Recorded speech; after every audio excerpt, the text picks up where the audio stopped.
नमस्कार साथियों, नवरात्रा की आपको हार्दिक शुभकामनाएं। आज हम ऐसे राजा की बात करने वाले हैं जो हमारे राजस्थान में मारवाड़ से आते हैं। वो राजा हैं जसवंत सिंह। कहते हैं कि अगर औरंगज़ेब को दक्षिण में छत्रपति शिवाजी ने परेशान किया है तो राजस्थान के इस राजा ने भी कम परेशान नहीं किया है। इनके मरने पे औरंगज़ेब कहता है कि आज कुफ्र का दरवाज़ा टूटा है। सोच सकते हो कि सेम लाइन उसने किसके लिए कही थी? छत्रपति शिवाजी के लिए।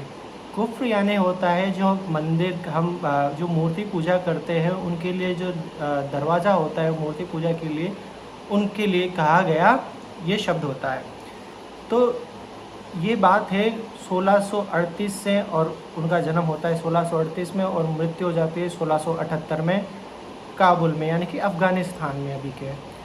तो ये कहानी शुरू होती है आपके 1656 ईस्वी में, जहाँ शाहजहाँ आपका बीमार होने के बाद अपने बेटे दारा को वहाँ अपनी सल्तनत का राजा बना देता है।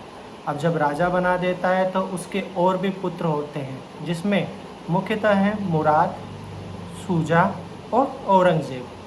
शुजा यहाँ पर पूर्व दिशा में आपके पूर्व की तरफ राजा है, और मुराद गुजरात में, और औरंगज़ेब महाराष्ट्र में। जब ये बात इन तीनों भाइयों को पता चलती है कि दारा को हमारे पिता ने राजा घोषित कर दिया है, तो ये बगावत कर देते हैं।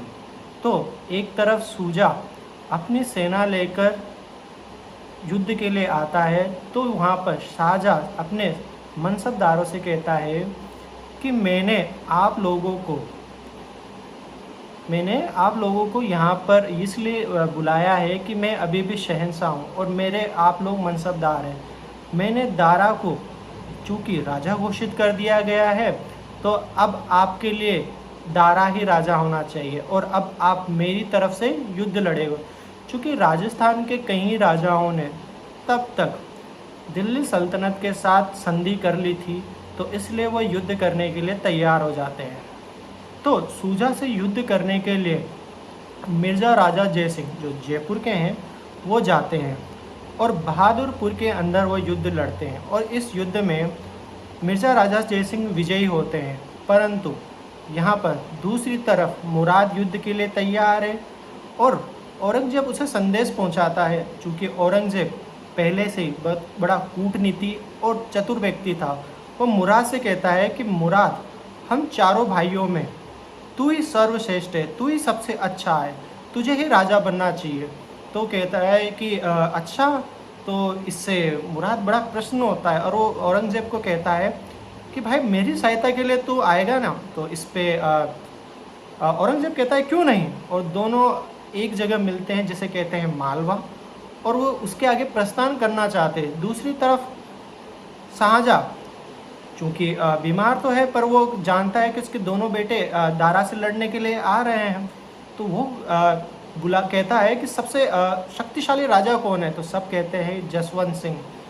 तो वो जसवंत सिंह को बुलाता है और कहता है कि आपको अब मेरे लिए युद्ध करना पड़ेगा। जसवंत सिंह, मैं आपके लिए युद्ध करूँ, संधि ठीक है, पर जसवंत सिंह थे वो अपने स्वतंत्रता के विचारों पे थे। उन्होंने कहा मैं युद्ध नहीं करने वाला। तो चूँकि शाहजहाँ कहते हैं ठीक है, आप युद्ध कीजिए, हम आपको मालवा दे देंगे। उस टाइम मालवा बड़ा ही प्रतिष्ठित जगह हुआ करती थी। तो वो कहता है ठीक है, मैं युद्ध के लिए तैयार हूँ। तो जसवंत सिंह और सेनापति कासिम खान उनके साथ मालवा चले जाते हैं। मालवा पे एक तरफ जहाँ मुराद और औरंगज़ेब की सेना है, और दूसरी तरफ जसवंत सिंह और कासिम खान खड़े हुए हैं। दोनों कहते हैं कि भाई तुम कहाँ जा रहे हो? चूँकि मुराद और औरंगज़ेब 1 लाख की सेना लेके जा रहे थे, पर दूसरी तरफ जसवंत सिंह चूँकि बहुत ही ताकतवर राजा थे, उनके पास सेना भरपूर थी। तो कहते हैं कि अगर हम इनसे डायरेक्ट अभी लड़ लेते हैं तो हम हार जाएंगे। तो औरंगज़ेब अपनी कूटनीति से उनसे कहता है कि हमारे पिता बीमार हैं, तो हम उनसे मिलने जा रहे हैं। ये बात कह के ठीक है, पर अगर जसवंत सिंह कहते हैं अगर मिलने ही जा रहे हो तो 1 लाख सेना का क्या करोगे? ये बात कह के कि ठीक है, 1 लाख सेना का हम क्या ही करेंगे। इसके बाद आगे प्रोसेसिंग शुरू होती है। दोनों सेनाएं आमने सामने बैठते हैं, 1 महीने तक सेनाएं वहीं बैठी रहती है। उसके बाद चूँकि 1 महीने तक सेना वहीं बैठी रहती है, उसके बाद क्या होता है, वो औरंगज़ेब अपनी कूटनीति से कासिम खान से कहता है कि तुम क्या हिंदू बन गए हो। तो कासिम खान कि कैसी बातें कर रहे हो, मैं कैसे हिंदू बन सकता हूँ, कि तुम्हारा राजा कौन है। वो कहते दारा है अभी। तो कहते दारा कैसा है। चूँकि दारा जो था वो बड़ा ही इस तरह था कि वो गीता पढ़ता, रामायण पढ़ता, सिर पे तिलक लगाता। तो कहता है कि वो देखो कैसा राजा है। अच्छा आगे बताओ सूजा से लड़ने कौन आया था। तो कहता है मिर्जा राजा जयसिंह। तो वो कौन है, कि वो हिंदू है। तो कहता है अभी इस युद्ध में कौन कौन लड़ने आया है। वो कहता है जसवंत सिंह और कोटा के हाड़ा राजा और रतलाम के राजा। तो कहते वो कौन है, कि वो भी कहते हिंदू है। तो कहते हैं कि एक दिन पहले जब युद्ध शुरू होने वाला था, एक दिन पहले कासिम खां अपनी 30,000 की सेना लेकर औरंगजेब से मिल जाता है। और इस युद्ध में चूँकि अब सेना अब इधर से उधर हो गई है, प्लानिंग जो थी अब चूँकि कासिम खां को पता था कि युद्ध कैसे लड़ना है, तो पूरी प्लानिंग जब वो औरंगज़ेब को बता देता है तो स्वाभाविक है युद्ध कौन जीतेगा, औरंगज़ेब। तो औरंगज़ेब इस युद्ध को जीत लेता है। अब औरंगज़ेब जब इस युद्ध को जीत लेता है तो इस युद्ध में जसवंत खां भरपूर लड़ते हैं, बहुत शानदार तरीके से लड़ते हैं, किंतु इस युद्ध में वो घायल हो जाते हैं। तो उनके मंत्री उनसे कहते हैं कि महाराज आप अब इतना मत लड़िए कि अब आपकी जान चली जाए। वो कहता है कि अब मैं युद्ध छोड़ के जा नहीं सकता। उनके मंत्री उन्हें कैसे भी समझा बुझा के उस युद्ध से बाहर निकाल लेते हैं।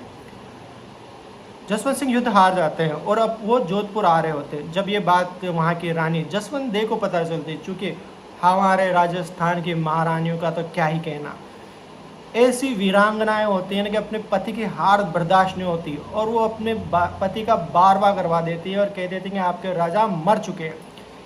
ये कह के जब राजा जसवंत सिंह अपने जोधपुर पहुंचते हैं तो गेट बंद कर लिए जाते हैं। वो कहते हैं कि भाई आप कौन। तो कहते हैं मुझे नहीं पहचाना, मैं तुम्हारा राजा जसवंत सिंह। वो कहते हैं अरे कहाँ महाराज, आप तो मर चुके हो और आपका तो बारवा भी कर दिया गया है।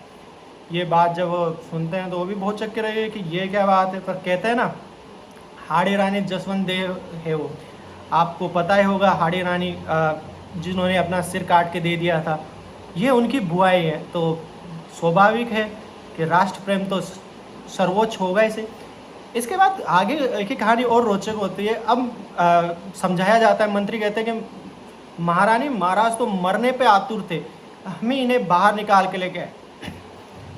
पर महारानी है वो कहे कि आदमी मैं हारे हुए का चेहरा ना देखना चाहूँ, मर जाते तो फिर भी ठीक था, पर अब हार के आए हो तो मैं युद्ध छोड़ के आया मैं नहीं देखना चाहता। इसके बाद समझाई बुझाई होती है, उनको अंदर ले लिया जाता है। पर एक ठीस मन में रह जाती है जसवंत सिंह के कि ये क्या हुआ। अब जब भी अब महारानी है, महिलाएं हैं, तो कुछ भी करें उन्हें ताना मारती। जैसे बर्तन की आवाज़ आती है तो कहते हैं कि आवाज़, इन बर्तनों की आवाज़ इतनी मत करो नहीं तो महाराज डर जाएंगे, ऐसा कहते थे। अब यहाँ पर मुराद और औरंगजेब जीत जाते हैं। उसके बाद वो आगे की ओर प्रस्थान करते हैं। अब दारा को लगता है कि अब तो मुझे ही उतरना पड़ेगा युद्ध में, तो वो युद्ध में जाता है। ठीक है, तो यहाँ पर आपके उस युद्ध के अंदर क्या होता है ना कि दारा हार जाता है। और दारा हारने के बाद ठीक है, अच्छा सॉरी मैं एक और नोट डाउन आपको बताना गया कि मुराद और औरंगजेब जहाँ पर युद्ध कर रहे थे मालवा के अंदर, उसे धर्मत का युद्ध कहा जाता है और ये 1658 में हुआ था। ओके, अब वापस पुनः अपनी कहानी पे आते हैं। तो अब दारा जो है वो युद्ध हार जाता है और हार के कहाँ चला जाता है, गुजरात। गुजरात चले जाने के बाद मुराद और औरंगजेब आगे बढ़ते हैं और जो शाहजहाँ था उसे औरंगजेब जेल में डाल देता है और मुराद से कहता है कि मुराद तुझे राजा बनाओ, और ऐसा कह के उसकी को मार डालता है और औरंगजेब राजा बन जाता है। अब वहाँ के जो राजा थे आसपास के वो कहते हैं कि अब तो औरंगजेब राजा बन गया है तो हमें इसकी सहायता करनी चाहिए। औरंगजेब को एक बात मालूम थी, अगर उसे जसवंत सिंह को मनाना है तो किसी न किसी राजा को भेजना पड़ेगा और उसे अपनी साइड करना पड़ेगा। तो मिर्जा राजा जयसिंह को भेजता है कि आप बात करिए, क्योंकि उस टाइम जयपुर के राजा की बात मानी जाती है, तो वो गए, संधि वंधि के लिए बात हुई। फिर भी जसवंत सिंह मान गए कि ठीक है, हम संधि के लिए तैयार हैं। इस तरह बात कंप्लीट हो जाती है। अब इधर वो दारा जो था वो गुजरात चला गया, सूजा युद्ध हारने के बाद बंगाल चला जाता है। जसवंत सिंह सूजा को कहते हैं, सूजा जो कि वापस आक्रमण करने की तैयारी में था, तो सूजा को कहते हैं कि युद्ध करने के लिए वापस आता है।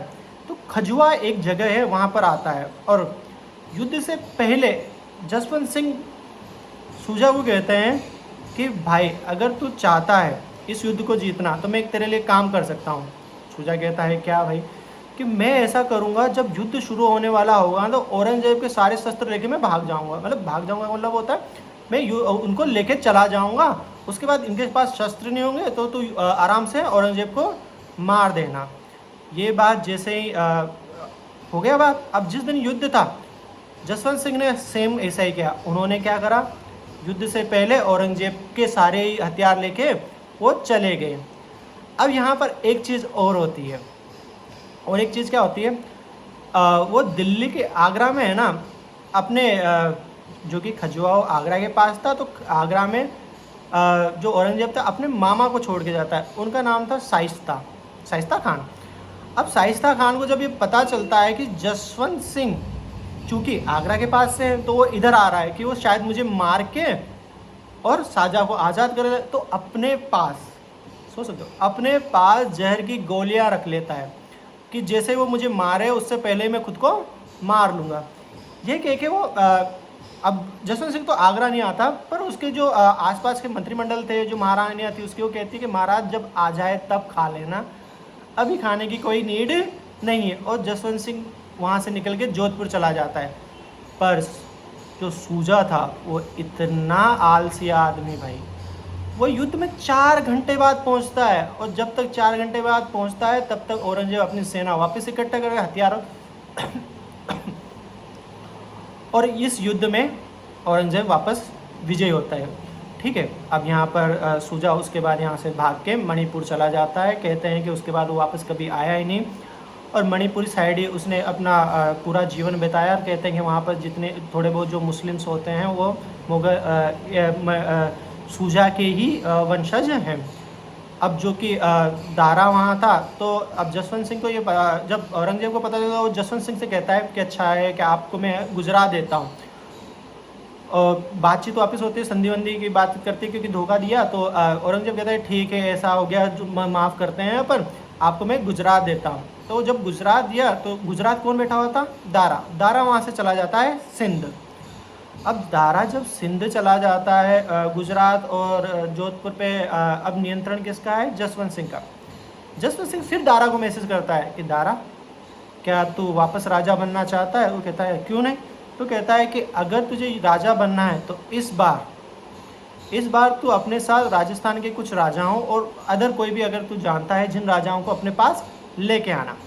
तो ये बात होती है। दारा सबसे पहले मेवाड़ के राजा राज सिंह को मैसेज करता है, परंतु पहले वो राजा थे जिन्होंने औरंगजेब के साथ संधि कर ली थी। तो उन्होंने कहा कि भाई मैं नहीं आ रहा।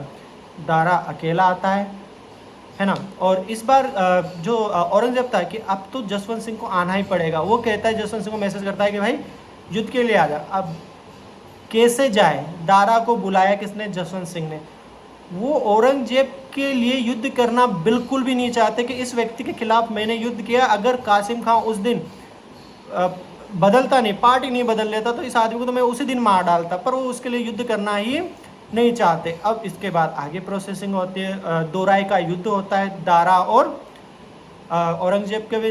यहाँ पर जसवंत सिंह ब्यावर के पास ही रुक जाते हैं कि मुँह में आगे जाना ही नहीं। वो मैसेज देते हैं कि मेरी तबीयत ठीक नहीं है, मैं आ ही नहीं रहा इसमें। पर फिर वापस किस्मत अच्छी होती है औरंगजेब की, और वो दोराई का युद्ध जीत जाता है। इस तरह अब सब कुछ जीत जाता है और दारा को लेके दिल्ली आ जाता है। कहते हैं दिल्ली आने से पहले उसको बहुत यातनाएं दी जाती है दारा को। उसके नाखून निकाल लिए जाते हैं, उसे घोड़े पे बांध के पूरे दिल्ली में घुमाया जाता है, और कहा जाता है कि दारा जिसे भी जहाँ पर दिखे उस पर थूके और उस पर टॉयलेट कर दे।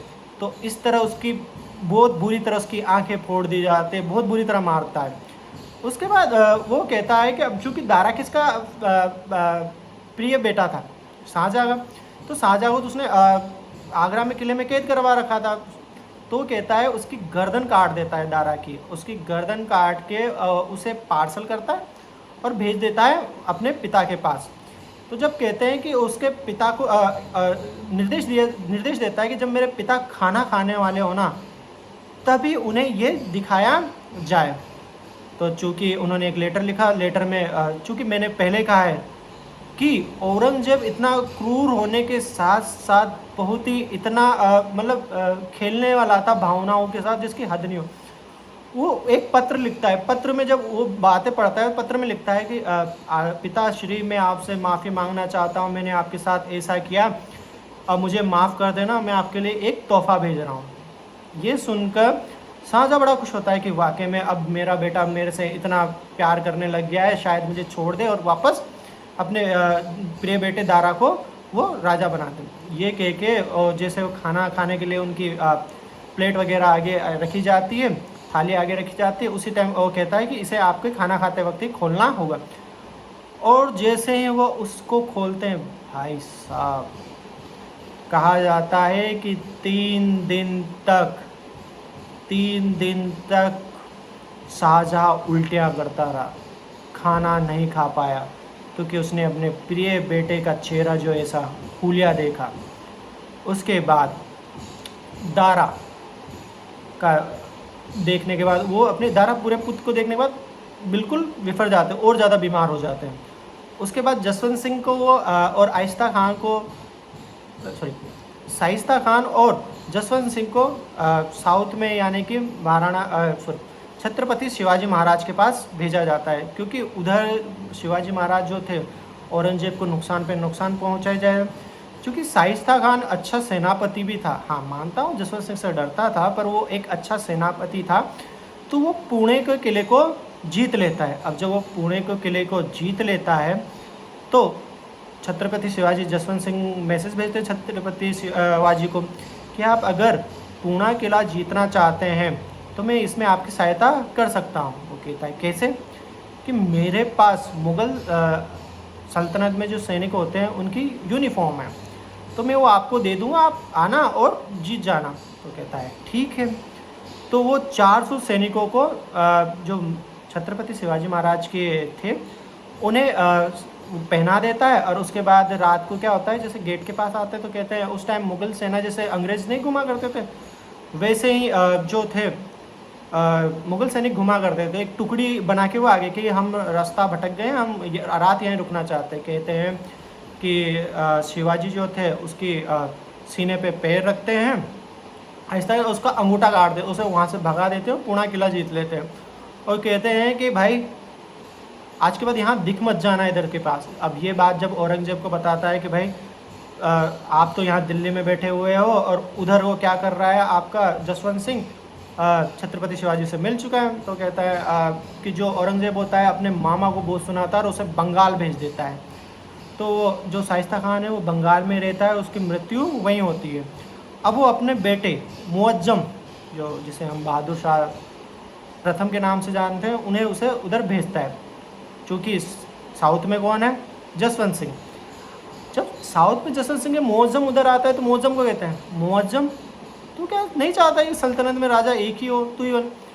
तो मुअज्जम कहता है क्यों नहीं, और इसी में अपने पिता के यानी औरंगजेब के खिलाफ बगावत कर देता है। जब ये बात और अपने आप को दक्षिण का राजा घोषित कर देता है। जब ये बात औरंगजेब को पता चली वो समझ जाता है कि भाई ये हो ना हो ये जसवंत सिंह की है, जो पहले से लेकर अब तक सबको मेरे खिलाफ लड़वा रहा है। बहुत ही दिमागदार थे वो जानते थे कि उन्हें मतलब ही नहीं है कि मैं तो स्वतंत्र रहना चाहता हूँ, पर क्या करें, मजबूरी है, संधि है।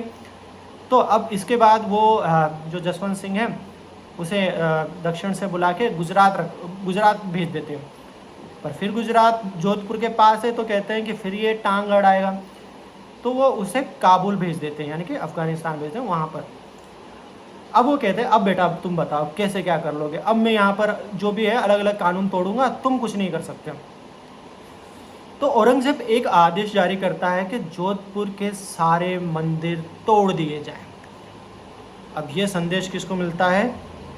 जसवंत सिंह को। वो कहता है यार कैसे करा जाए, इतना जल्दी जोधपुर भी नहीं पहुंच सकते, है ना, और कुछ कर भी नहीं सकते, तो क्या किया जाए। वो बड़े परेशान होते हैं। उसे फिर एक आइडिया आता है। वो कहते हैं कि ठीक है, जोधपुर के मंदिर टूट रहे हैं, अब उन्हें भी डर खाना है कि यार अब जोधपुर उनका जो राज्य है उसमें टूटेंगे तो लोग उनके बारे में क्या कहेंगे कि हमारे राजा के होते हुए मंदिर टूट गए।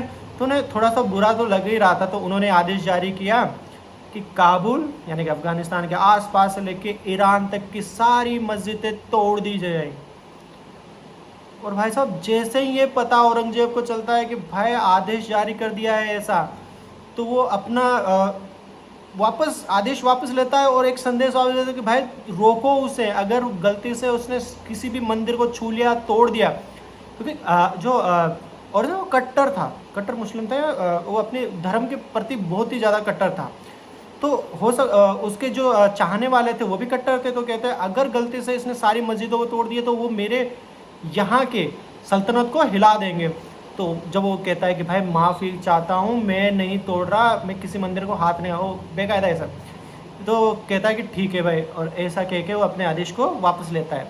कहते हैं जब तक जसवंत सिंह जिंदा रहे, डर बैठा रहा औरंगजेब को कि ये आदमी कुछ ना कुछ कर देगा। पर कहते हैं ना 1678 में उनकी मृत्यु होती है और वहाँ पर वो वापस कहता है कि कुफ्र का दरवाज़ा तोड़ दिया। और कहते हैं 1697 के अंदर ही वो जजिया कर लगा देता है, क्योंकि जब तक जसवंत सिंह जिंदा थे उन्होंने जजिया कर लगने ही नहीं दिया। ये कहानी है ऐसे राजा की जिन्हें शायद आप मारवाड़ साइड जानते हो, मेवाड़ के कुछ लोग जानते हो या पढ़े लिखे लोग जानते हो, पर हाड़ौती क्षेत्र हो गया जहाँ पर भी पढ़े लिखे लोग जानते हो। पर इस कहानी को ये है कि एक राजा यहाँ पर भी ऐसा था जिसने औरंगजेब की